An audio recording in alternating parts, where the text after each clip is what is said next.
What is up, guys? Free1 and welcome to my live reaction to not one but two chapters of Shogeki no Soma, chapter 238, The Queen's Tart, and chapter 239, Her Fighting Style. Alright, guys, so I want to say sorry about last week. Due to the fact I was quite busy, I didn't get the chance, but I'm going to make it up to you guys this week with a live reaction and review for both chapters right here, right now. Let's go. As always, guys, if you want to follow along, you know what you need to do. Bring it up on your tablet, PC, whatever you read your manga. Let's find out what's going to go down. As far as I can tell, these two chapters are going to be very much going to be based on Megami's battle against Momo of the Elite 10. I believe it's the 5th seat. Momo Senpai, the only patisserie of the Elite 10. And their theme is Apple. How's this going to go down? Let's find out. Alright, guys, so on the chapter 238, The Queen's Tart, we start with a color page. Behold, the power of the Elite 10. We've got Rindo, Tsukasa. We've got Rindo, looks like they're playing like a tower thing. We've got Saito, Aisi, and Momo on the bottom, which is kind of odd because you'd imagine Momo on the top because she's the lightest, but Rindo being Rindo will want to be on top because it's Rindo. And you got Saito being Saito and Tsukasa like not really caring. So we've got chapter 238, The Queen's Tart. Alright, let's get going, guys. Urara-chan becomes graceful. I was such a vulgar woman before. This light pink-colored sweet favorite has helped me to realize that. Translation, I punt. Urahara's name has the kanji for graceful. Okay, fair enough. But now, I'm turning over a new leaf. Say hello to the new me. Good morning, little birdies. May I sing along with you? And I love Soma. Whoa, you gotta be kidding me. She turned into a completely different person. Wonder if she'll be alright. Sounds like she's hallucinating. I love Soma. It's like, I don't know what's going on here. Someone please explain. I love Soma. Soma, like, literally. He could be in the middle of taking on Tsukasa Aishi. And I reckon even still then, he would be doing that. Momo Senpai, what the heck are you cooking up in that pot? Here it comes. Momo's gourmet sweets are almost finished. So we've got Tsukasa looking. Whoa, look at Momo Senpai. So it looks like she's doing something now. She's arranging the dish so fast. Whoa, yeah, good. So we've got some cheering. Alright, now what kind of sweet could she have created? Please show us, Momo Senpai. So everyone's kind of wondering what is it that she's created. Okay, it's all done. So it looks like she's got a basket. Here it is, Momo Senpai's dish. Huh? It's done, but what exactly is it? Still have no idea. It's like something in the basket. A basket of roses? Where's her dish? Are those flowers part of the presentation? Oh, at first glance, the flowers look real, but upon closer inspection, each flower has a tart crust around it. Okay, so it looks like her thing is actually the flowers is the actual dessert. Yes, the rose itself is the apple dessert dish. Alright. Oh, wow. When I pick it up, it just comes on even stronger. The gorgeous and sweet, sweet fragrance. I'm already floating off into a dreamland. So quite high praise right back, and they haven't even tasted it yet. Oh, I don't understand what it is with cross-dressing in this series. Like, dead set. Like, they do it at Dojima all the time. If the judges are already reacting, and all they've done is smell it. Welcome to Momo's world. Please feel free to relax and enjoy the meal. Okay, so she's quite cocky and arrogant. Because this is her specialty. Desserts are her specialty. So it looks like the lady's the first one to actually try it. incredible. As the sweet fragrant blossom, it wafts through my nose, and its crisp texture of apples is such a wonderful feeling in my mouth. Just one bite, and I'm already falling head over heels. So we got Nikumi and Alice like, oh, and it's just like I thought. The fragrance of the dish is none other than the damask rose. Damask rose? So it's a type of rose? That's right. Look, it's this one. This is one of Momo's favorite flowers, and it smells wonderful. Okay? Out of the tens of thousands of species of roses in the world, this one is said to have the most elegant fragrance of them all. People call it the Queen of Roses. Legends say that Cleopatra loved this flower, and so she would enjoy baths amongst the rose petals for their scent. Okay, fair enough. And she put that rose scent into an apple dessert. Well, of course, it's going to be delicious. Well, that's strange. I'm surprised the tart didn't fall apart, since she infused so much of the scent into it. Normally, if you condense the fragrance and boil it in, the apple appearance and crisp texture would get all soggy, wouldn't it? I didn't boil anything. I just let the rose's scent soak in and permeate through. What? I had to put in a little extra effort though. First, I gently rinsed the damask rose petals in water. Okay. Then I took a big pile of petals and threw them all into a pot. That's how I made a pink coloured sweet rose syrup. Then I thinly sliced the apples, heated them ever so lightly along with some extract from the apple peels. Then I added them to the syrup. Then I let them sit for about 10 to 20 minutes. That way the rose's dainty red colour and gorgeous fragrance would soak into the apples gradually. Boiling it roughly just didn't seem queenly to me. Okay, fair enough. So she cooked it slowly and evenly, basically. That's the trick to this. A graceful and leisurely bath time is much more fitting, that it is the essence of Momo's beautiful dish, the Queen's Apple Tart. By the way, this basket is made of bread, so it is also edible. Woohoo, a basket that you can eat. How cute, so adorable. She let it gradually soak in. That's much easier said than done. It's a very delicate and complicated procedure. For example, when placing the petals in the pot, it has to be done after boiling exactly when the temperature of the water begins to drop back down. If you can't get the timing down, then the syrup won't be pure. Okay, fair enough. Because she didn't use heat to soak the apples in the syrup, none of the flavors from either ingredient disappeared.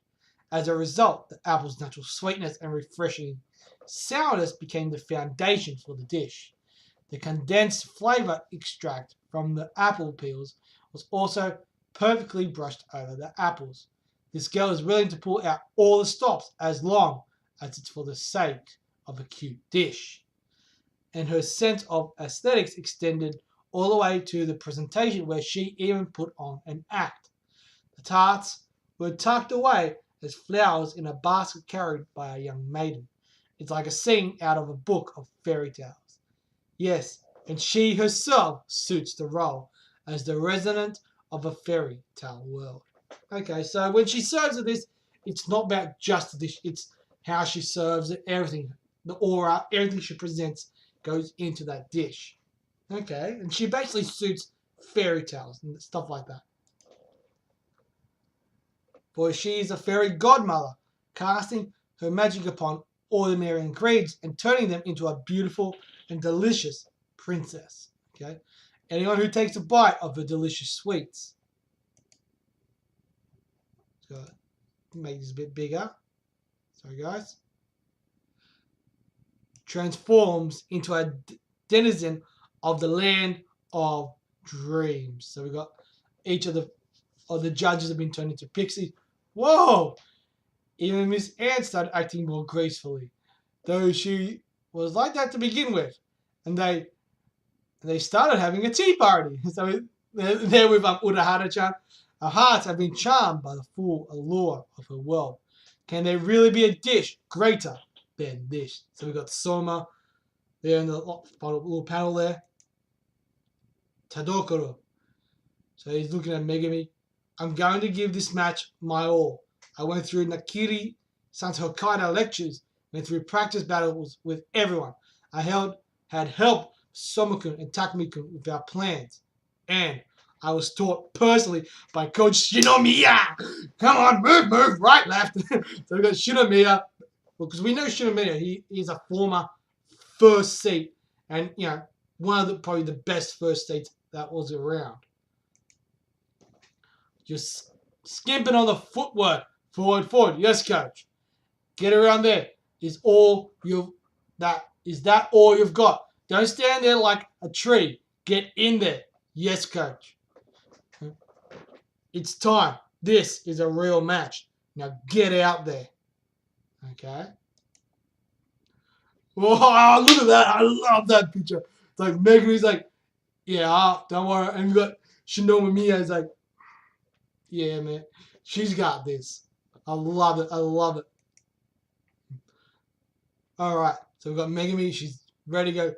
Getting close. Then strike. Megumi's fighting spirit burning silently. Next time, find out the new skills that Megumi learned from Shinomiya. So that's the end of chapter 238. But you know what the great thing is? We don't have to wait till next week because we can do it right now. Let's get straight into it, guys. Chapter 239. I'm going to get a drink for this. Oh, got some good cordial.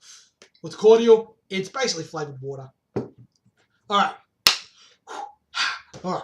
I'm ready. You guys ready? I know you guys are ready. Let's do this.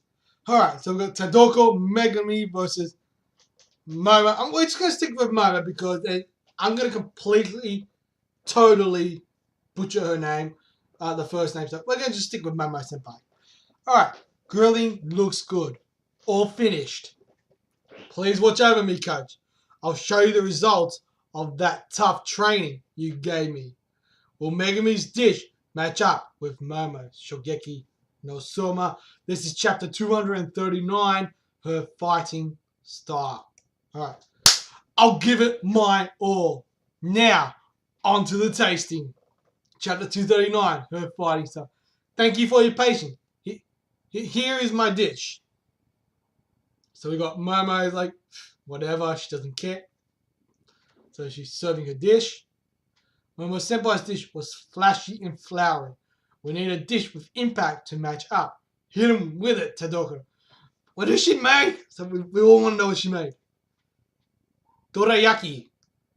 The simplicity.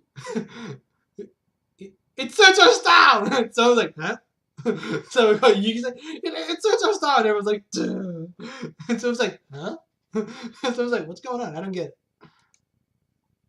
She completely loses in terms of showiness. It's alright. The important thing is how it tastes. Now, we will now begin judging. Now then, where might the theme ingredient be hiding? Oh, I see. The inside has sweet, white bean paste. The apples have been cubed and mixed in. Oh, this juicy and fresh aroma is wrapping around my entire being. However, at the moment, okay, the apple tart from earlier is still winning in both in terms of appearance and scent. So we've got Tiger's like, huh?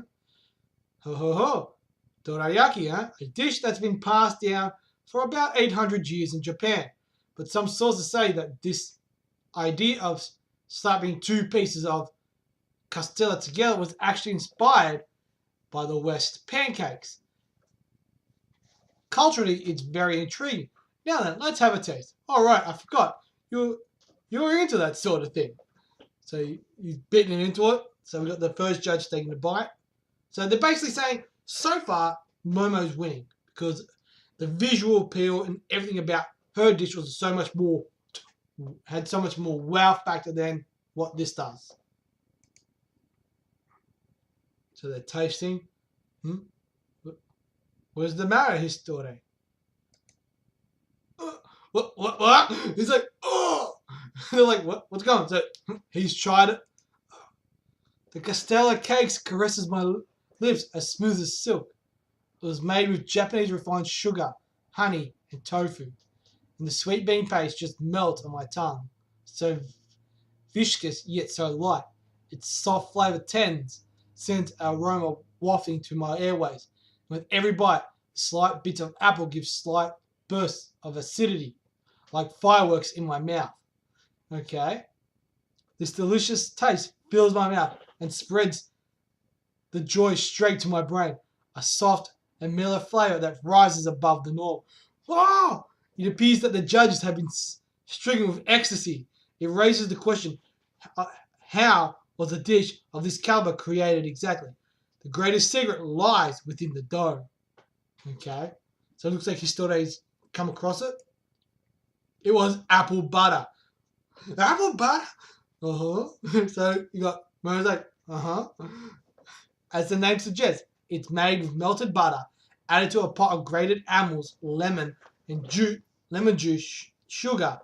The butter harmonizes with the fruit's taste, and it adds sourness, saltiness, and richness to the dish. But in order to make this, you have to perfectly fuse two completely different ingredients. You need a method to mix and emulsify the oil in the water.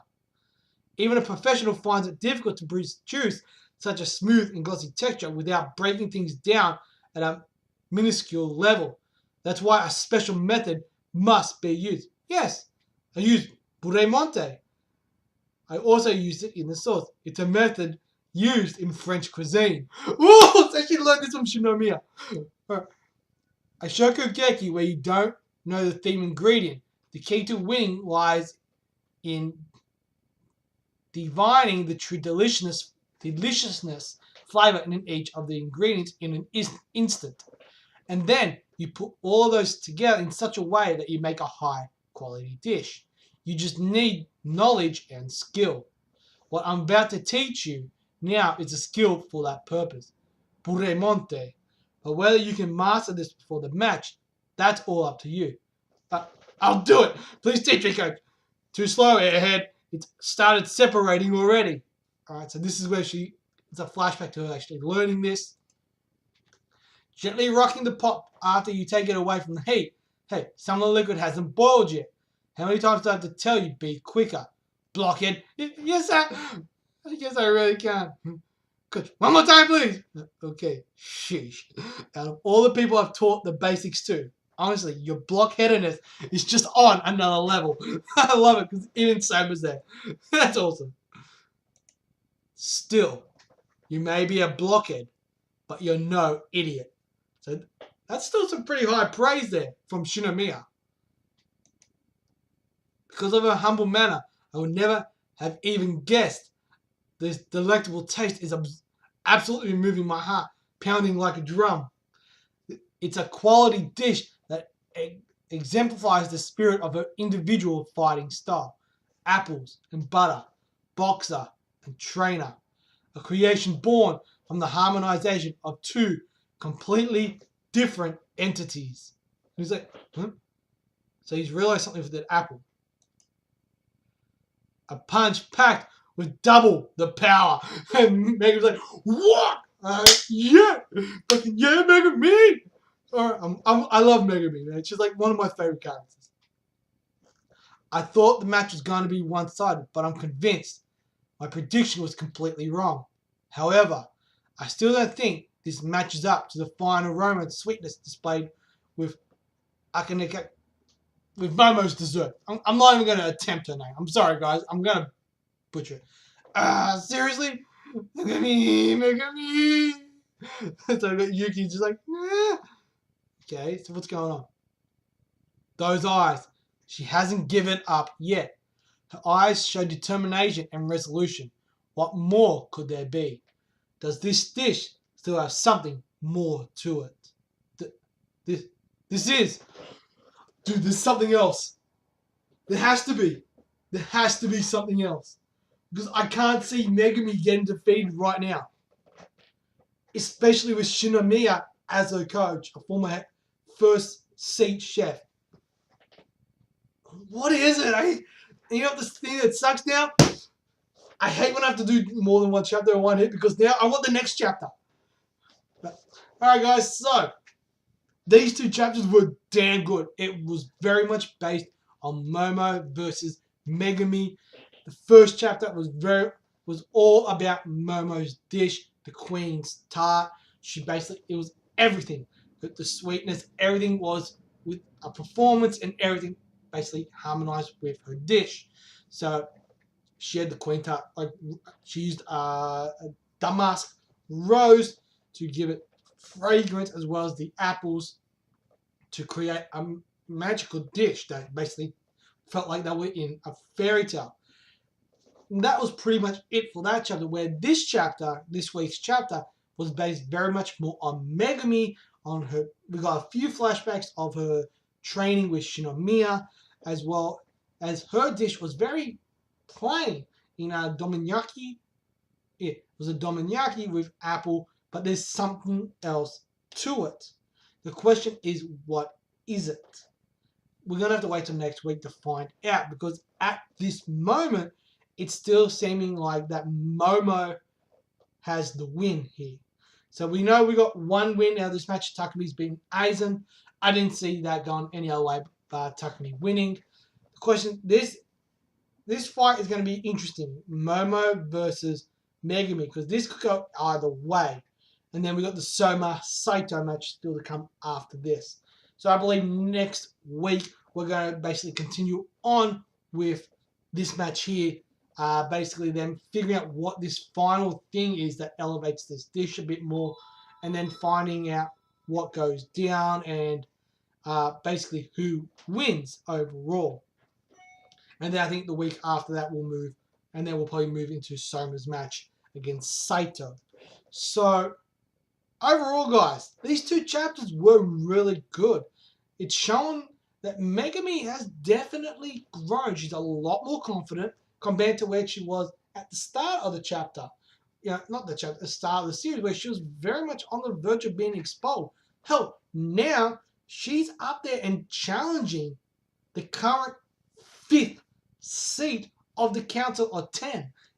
That is a massive, massive improvement. And she was always a great cook. It was just the stage fright that would always get to her. And now the scary thing for everybody else is, all right, she's been trained by a former first seat, as well as Soma, and Takumi. They've all been trained by Shinomiya for some point of time. But Megami's skills, her specialty, and Shinomiya's specialty very much intertwined. So she would have gotten a lot more out of it than, say, Soma or Takumi or anyone else. So I think they're hinting at that Megami's going to be quite high up on the Council of 10, because I think in the end, the Rebels will beat the Council of 10. And I think, when it comes down, I think the top 3, the way I'm looking at it, is going to be like this. Basically, the top 5 is going to be this. I reckon Soma's going to be first, followed by Erina, then Takumi, then either Ishiki or Megami, 4th and 5th seats. Unless Ishiki stays in his 7th seat. And then I'd see maybe Hanayama, Kurikiba, having these other guys, and Alice also coming into the top 10 as well. So I think the top 10 in the end is going to be Soma, Erina, Ishiki, Megami, Takumi. I'll just count that again. Soma, Erina, Takumi, Megami, Ishiki, Alice, Kurikiba. I'd probably say Kuga will come back, and Megashima. So that's 9. And maybe one other person, maybe like an Isami, or maybe a Yuki, or Ibusaki, or maybe even Subaru. So I think majority of the Rebels are going to become the next Elite 10, and stuff like that. So I'm really curious about how this is going to play out like at the end of this, you know. But I'm really curious as what this final thing is that's going to take Megumi's dish that next level, because I think the way this is setting it up, it's setting up that Megumi's going to win this. But anyway, guys, overall for these chapters, I'm going to give them 4 stars. Absolutely love this chapter. These 2 chapters, absolutely brilliant. I think there's a lot more, and I think Megumi is going to be quite high up when she comes to being in the Elite 10. I don't think she's going to be a first seat or a second seat. I think she's going to be like a 3rd or 4th seat, possibly a 5th seat. She's going to be around. She's going to be in the top 5. There's no doubt there's no doubt in my mind about that. But anyway, guys, yeah, overall these were damn good chapters. Anyway, guys, that is all for me. As always, if you enjoyed the video, you know what you need to do. Smash that thumbs up. It'll be greatly appreciated. And of course, smash that subscribe button. Help the channel grow. Help it get to 100 subscribers. That's our goal, to get to 100 subscribers by the end of the year. I know we can do it together. So long as I'm putting out the good videos and you guys are subscribing, I know we can do this. But anyway, guys, that is all from me. As always, if you enjoyed the video, smash that thumbs up, hit the subscribe button. You know what you guys need to do. Obviously, share the videos, all that kind of jazz. And as always, I'm Free01. You guys are awesome. And I'll catch you guys with another live reaction and review. Peace. Run